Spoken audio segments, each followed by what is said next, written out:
안녕하세요. 3주차 미션은 맞춤형 문법 훈련 세팅하기.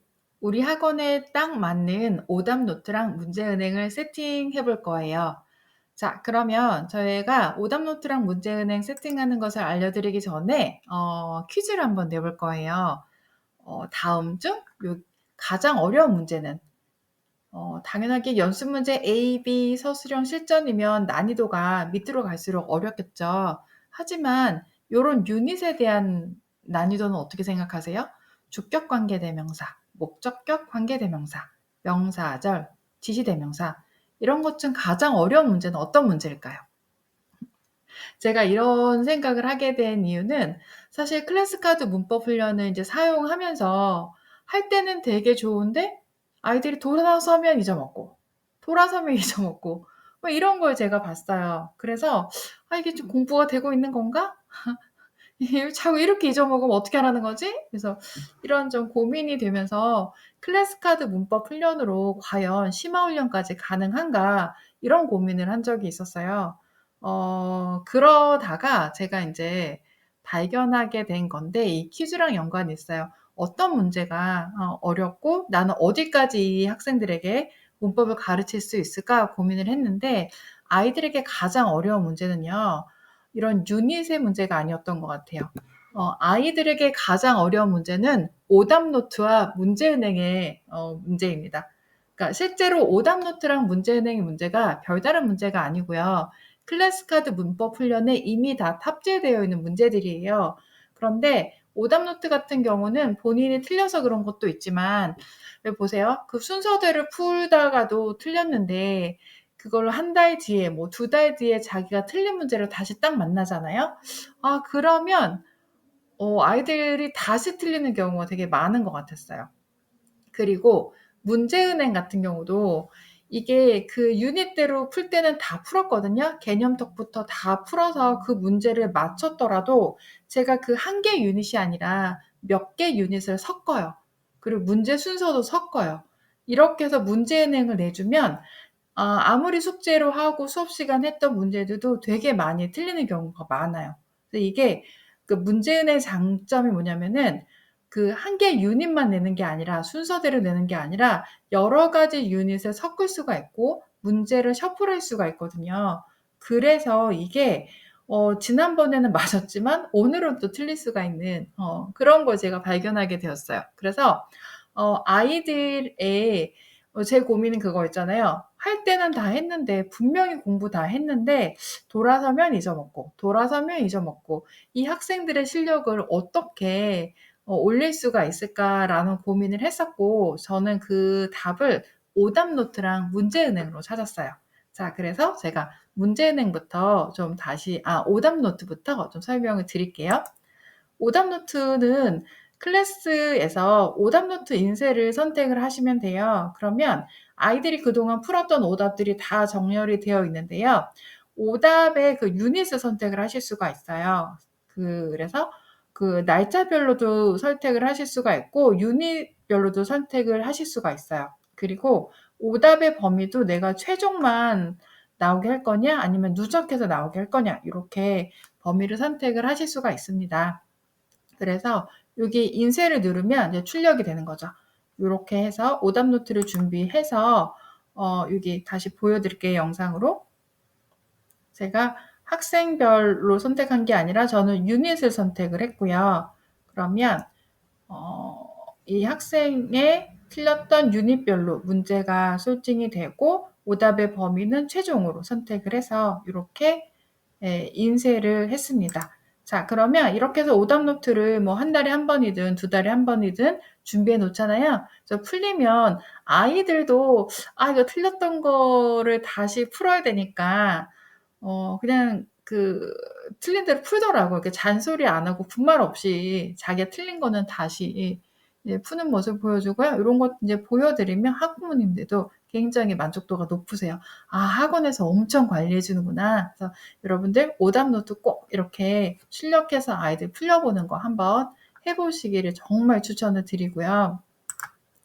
자 이제는 문제은행 만드는 것도 알려드릴게요. 문제은행은 문법 훈련의 클래스에서 유닛2가 들어가시면 돼요. 그러면 여기 오른쪽에 있는 네모 박스가 문제은행 문법 훈련인데요. 여기 선택해서 들어가시면 이제 유닛이 나오죠.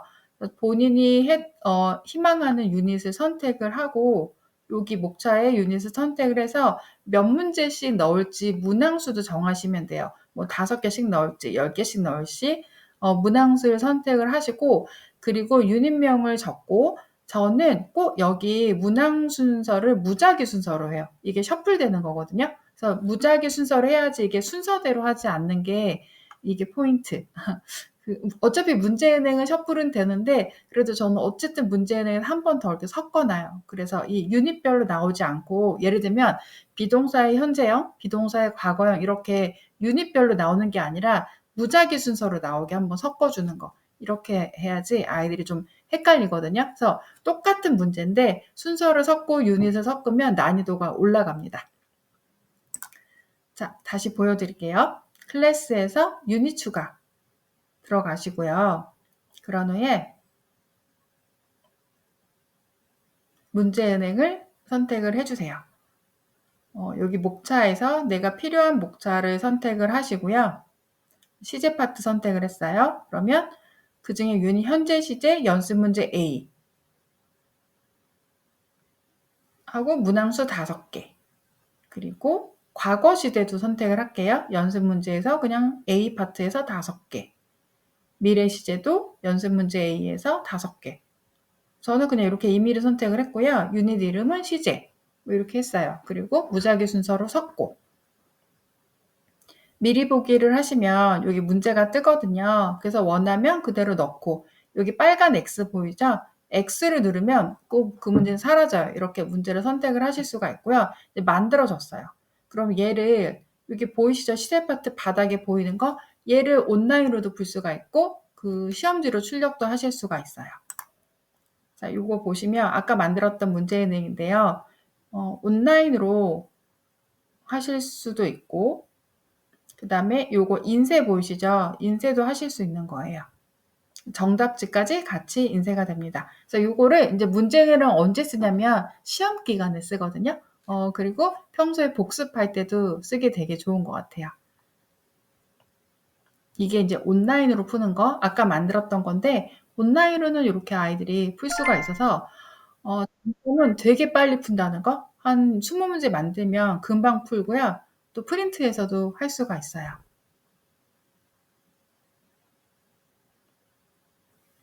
자, 넘어갈게요. 그리고 얘는 인쇄하는 거. 아까 인쇄 보여드렸죠? 인쇄 누르시면 돼요. 이건 되게 쉽죠? 자, 그러면 제가 문제은행으로 시험 대비 어떻게 하는지 좀 보여드리면은요. 문제은행 만드는 거 아까 보여드렸던 거, 요 순서대로 만드시면 되고요. 그리고 예를 들어서 저는 중2 동아윤의 5, 6가가 시험범위였어요. 그러면 저는 이 5, 6가 연습 문제 A만 그냥 다시 풀릴 거예요. 그래서 해당되는 시험에 해당되는 유닛만 다시 불러와 가지고요. 문항수 넣고 요런 문제 넣으시면 돼요.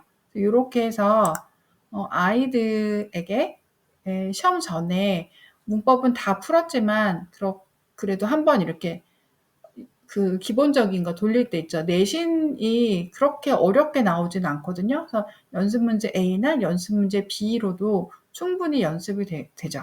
그래서 이 연습 문제 A, B에도 서술형도 있어요. 그래서 서술형만 따로 뽑을 수도 있고 연습 문제 A, B만 해도 시간이 없을 때는 A, B만 해도 어느 정도 서술형까지도 또 이게 커버가 돼요.